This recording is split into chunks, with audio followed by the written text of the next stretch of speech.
के मौसम में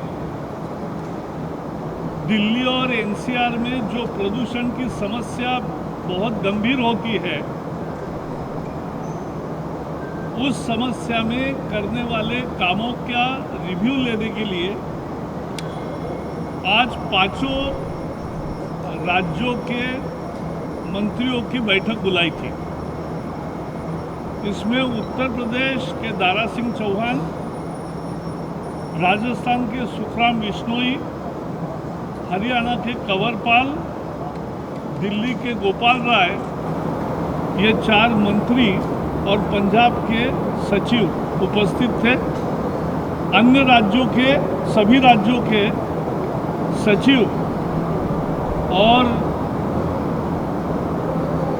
पोल्यूशन के प्रदूषण शाखा के जो अधिकारी हैं वो भी सब उपस्थित थे। भारत सरकार के कृषि सचिव और कृषि संशोधन सचिव वो भी उपस्थित थे। इस साल इस समस्या के लिए 6 बैठकें हुई है। एक कैबिनेट सेक्रेटरी ने ली, एक प्रिंसिपल सेक्रेटरी ने ली, 2 बैठकें सीपीसीबी ने ली और 2 बैठकें पर्यावरण सचिव हमारे गुप्ता जी है उन्होंने ली। आज मेरे अध्यक्षता में ये बैठक हुई।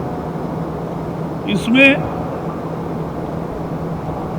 एक बात, पहले प्रेजेंटेशन हुआ, प्रेजेंटेशन में एक बात सामने आई कि पिछले कुछ सालों से जो लगातार सभी राज्यों के प्रयास चल रहे हैं और केंद्र ने जो बहुत सारे पहल किए हैं, उसके कारण हवा के अच्छे दिन ये 2016 में 108 होते थे, अब 182 बन गए पिछले साल। और खराब दिन जो 246 होते थे 2016 में, वो पिछले साल 183 तक रह गए। ये इसलिए हुआ कि पराली के साथ बाकी भी बहुत सारे कारण होते हैं एनसीआर के प्रदूषण के। कचरे का प्रबंधन, कंस्ट्रक्शन, धूल को न दबाना, अनपेव्ड रोड्स और बहुत सारी समस्याएं हैं। इसलिए हॉटस्पॉट्स तैयार किए हैं, कहाँ ज़्यादा गंभीर समस्या है, कहाँ फोकस करना है। और केंद्र सरकार ने पराली जलाने के लिए मशीन दिए हैं। ICAR, ये भारत सरकार की कृषि संशोधन की जो संस्था है, काउंसिल है, तो पूसा संस्था के द्वारा एक डीकम्पोजर का नया शोध भी किया है। इसकी भी ट्रायल सभी राज्यों में इस साल होगी, क्योंकि हजारों हेक्टर पर इस तरह की ट्रायल होके उसके परिणाम आएंगे तो अगले साल और बढ़त मिलेगी।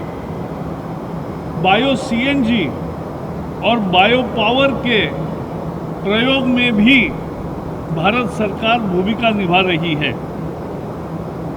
एक्सप्रेस पेरिफेरल वे करने के कारण 60,000 जो वाहन दिल्ली में जिनका कोई काम नहीं है, वो दिल्ली से गुजरते थे, प्रदूषित करते थे, वो खत्म हुआ है।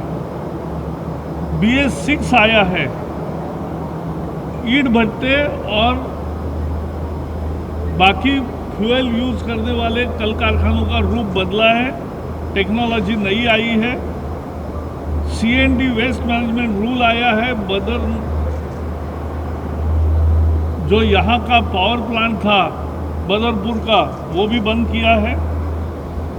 वेपर निकालने की पेट्रोल पंप पे सिस्टम है। तो बहुत सारे उपाय केंद्र ने किए, राज्यों ने भी काम किया और इस सब का परिणाम हुआ है कि ये अच्छे हवा के दिन थोड़े बढ़े हैं और बुरी हवा के दिन थोड़े कम हुए हैं। लेकिन यह और भी अच्छा करने की ज़रूरत है। इस पर आज बैठक में जोर दिया गया और हर राज्य ने जो एक्शन प्लान तैयार किया है उसकी आज जानकारी दी, उनको और सुझाव भी दिए गए। खासकर जो एरिया है दिल्ली में, दिल्ली सरकार को ये बताया गया कि जो हॉटस्पॉट्स है मायापुरी, बवाना, नरेला, मुंडका, पंजाबी बाग, द्वारका, रोहिणी, विवेक विहार, आनंद विहार, आरके पुरम, जहांगीरपुरी, ये 13 हॉटस्पॉट पर दिल्ली सरकार ज़्यादा ध्यान दे। वहाँ के रोड जहाँ धूल रोड पर ज़्यादा जमी है या अनपेव्ड है वो पूरा करे। बहुत सारे सुझाव उनको दिए गए हैं। हरियाणा में भी पानीपत, सोनीपत, गुरुग्राम, फरीदाबाद, झज्जर में क्या काम करने हैं ये भी हमारे अधिकारियों ने उन राज्यों को बताया है। उत्तर प्रदेश में बुलंदशहर, गाजियाबाद, नोएडा, ग्रेटर नोएडा, मुजफ्फरनगर और मीरठ में क्या काम करना है ये भी चर्चा हुई है। और राजस्थान में भिवाड़ी में क्या करना है, यह हॉटस्पॉट्स है। तो यह हॉटस्पॉट की चर्चा भी हुई। आज की चर्चा 1.5 घंटे से ज़्यादा हुई। बहुत विधायक और अच्छे पॉजिटिव मूड में रही। उस चर्चा से मुझे पूरा विश्वास है कि आने वाले दिनों में प्रदूषण के खिलाफ ये लड़ाई चलती रहेगी और सब मिलके प्रयास करेंगे, क्योंकि हम मानते हैं कोशिश करने वालों की कभी हार नहीं होती। और उसी दिशा में हम इस प्रदूषण के मसले पर लड़ाई करना चाहते हैं। लोगों ने भी सहयोग करना चाहिए। नज़दीक के काम के लिए साइकिल का इस्तेमाल करना, पैदल चलना, गाड़ी का मेंटेनेंस ढंग से रखना, कंजेस्टेड लेन्स को और रास्तों को निकालना, वहाँ नहीं जाना, इस तरह के काम अगर लोग भी करेंगे तो उसका भी परिणाम होगा। और इसलिए आज की बैठक सफल रही। इसी विषय पे कुछ एक आध सवाल है तो जरूर पूछिए। सर, वो जो कोरोना आज चल रहा है और जिस तरीके से ये चिंता जताई गई कि ये पोल्यूशन असर डालेगा, इसको लेकर राज्य ने क्या कहा है और आपसे क्या सुझाव? ऐसा है, सभी राज्यों को ये बताया गया कि कोरोना के दिनों में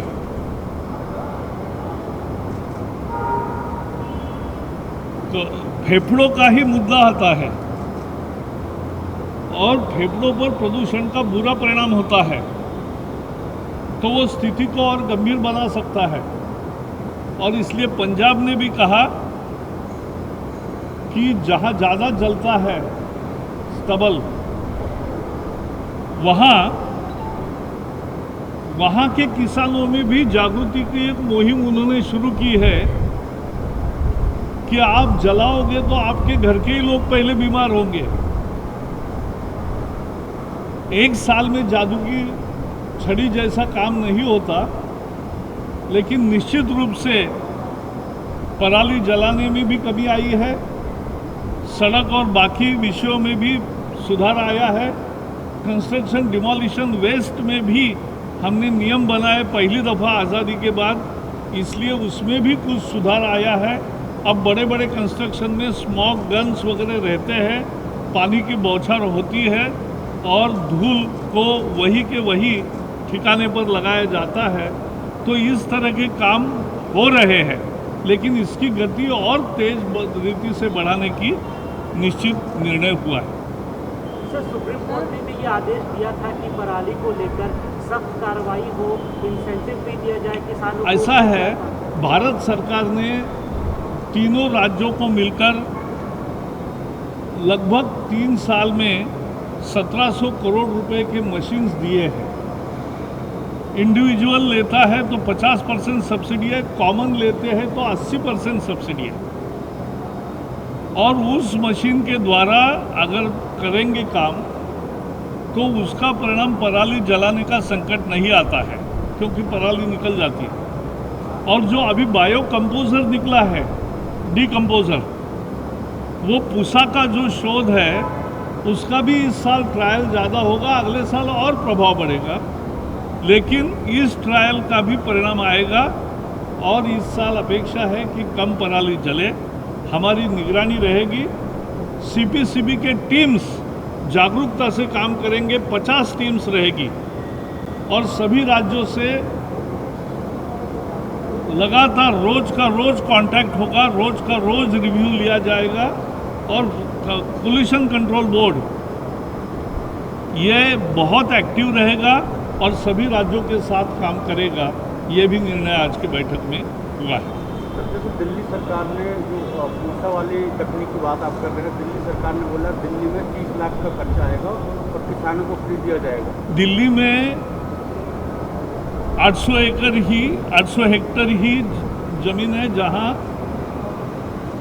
ये पैडी का क्रॉप होता है, तो वहां तो वो करे, सभी राज्य करे। उत्तर प्रदेश ने 10,000 हेक्टर का ऑलरेडी ऑर्डर दिया है और पहले भी अपने तरीके से 3 साल से ये काम उन्होंने चलाया है। ऐसे सभी राज्यों में प्रतिस्पर्धा हो और अच्छा से अच्छा काम करने की उनमें होड़ लगे, यही हमारी नीति है। Sir, what are the incentives that you are providing the states for reducing stubble burning?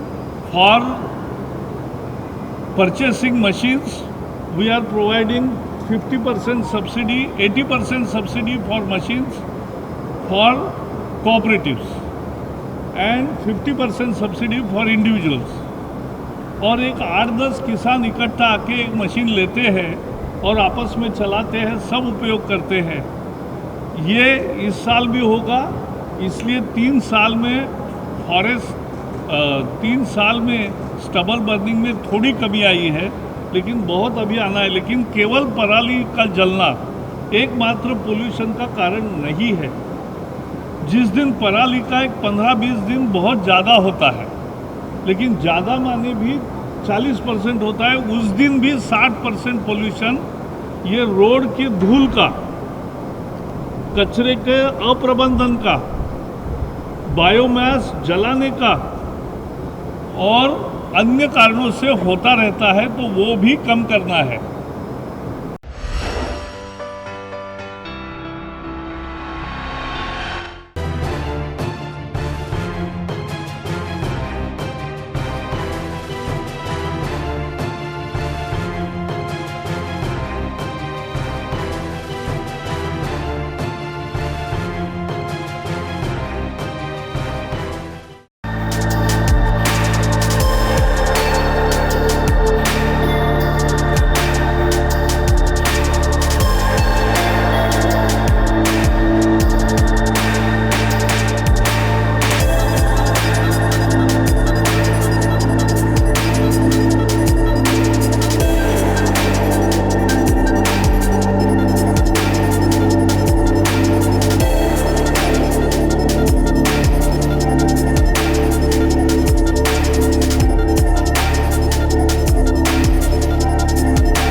Download Tarang online radio app from Google Play Store.